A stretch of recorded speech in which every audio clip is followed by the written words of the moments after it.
আসসালামু আলাইকুম। আপনারা সবাই কেমন আছেন? আশা করছি সবাই ভালো আছেন, যে যেখানে আছেন সুস্থ আছেন। আমরা আলহামদুলিল্লাহ ভালো আছি। চলে আসছি আরেকটি ব্লগে। আজকে রান্না করব এই যে সরষে গাজর, তারপরে আলু দিয়ে মাছ দিয়ে। এই যে দেখুন, ভিডিওটা শুরু করতেছি। এখন তেল দিয়ে দিচ্ছি। তেলটা পরিমাণ মতো দিবেন, তো বেশিও না, একদম কম খাওয়াই ভালো। তেল বেশি খাওয়া স্বাস্থ্যের জন্য অনেক ক্ষতিকর। তারপরে যে পেঁয়াজ দিয়ে দিচ্ছি এখানে, দেখুন পেঁয়াজ দিয়ে দিলাম। পেঁয়াজটাকে একটু ভেজে তারপরে একটু রসুন বাটা দিয়ে দিব। যে পেঁয়াজটাকে একটু করে নিলাম, ভাজা ভাজা করে নিলাম। এখন যে রসুন বাটা দিয়ে দিব,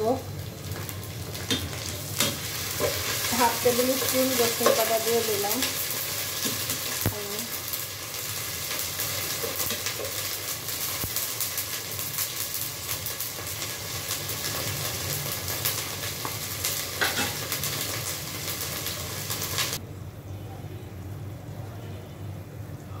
এই যে এখানে দেখুন, এটা লবণ, মরিচের গুঁড়া হাফ টেবিল স্পুন, ধনিয়া গুঁড়া, হলুদ, এটা ধনিয়া গুঁড়া, এটা জিরার গুঁড়া। এখন এই যেগুলো দিয়ে দিচ্ছি, যে এখন দিয়ে মশলাটা দিয়ে এখন একটু ভালো করে কষিয়ে নেব। কষানোর পরে সবজিটা দিয়ে দেব। মাছ আগের থেকে ভেজে রাখছি, এই জন্য এই যে মশলাটা কষিয়ে এখন এই সবজিগুলো দিয়ে দিব। এখানে আছে এই যে আলু, গাজর, তারপরে সরষে এগুলো সব একসাথে দিয়ে দিচ্ছি।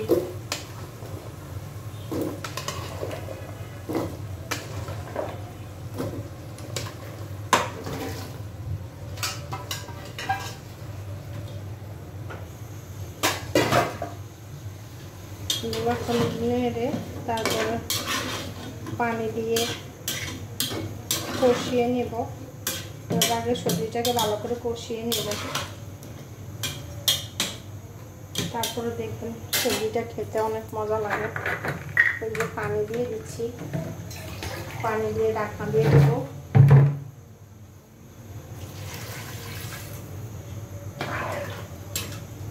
পরিমাণ মতো পানি দিয়ে দিলাম।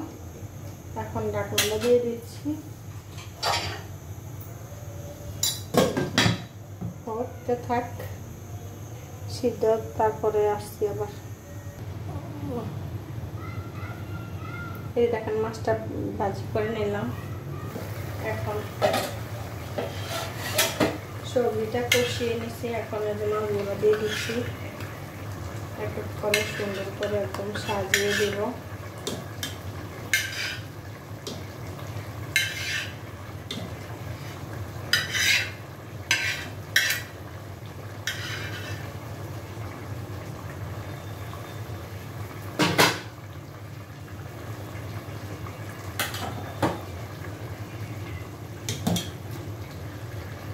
একটু পানি দিয়ে দিব, তারপরে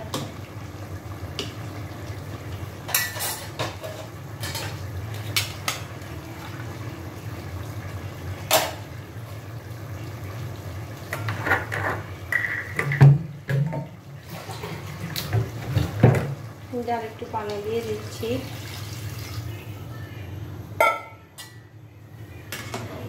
সবজিটা সিদ্ধ হয়ে গেছে। এখন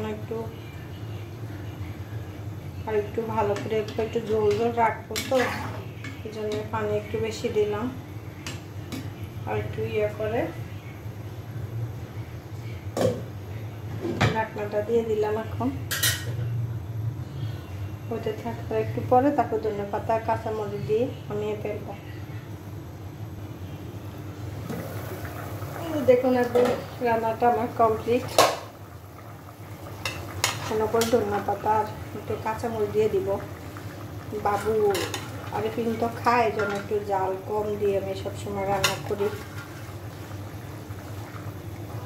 সবার মানে একটা সবজি রান্না করি, আলাদা আলাদা আর করতে হয় না, শুধু জ্বালার পরিমাণটা একটু কমাই দিই এই আর কি। দেখুন আমার রান্নাটা কেমন লাগলো অবশ্যই জানাবেন। রান্নাটা ভালো লাগলে লাইক কমেন্ট শেয়ার করবেন, চ্যানেলটি সাবস্ক্রাইব করবেন আর আমাদের জন্য দোয়া রাখবেন। সবাই ভালো থাকবেন, সুস্থ থাকবেন। আজকের মতো এই পর্যন্তই। আল্লাহ হাফেজ।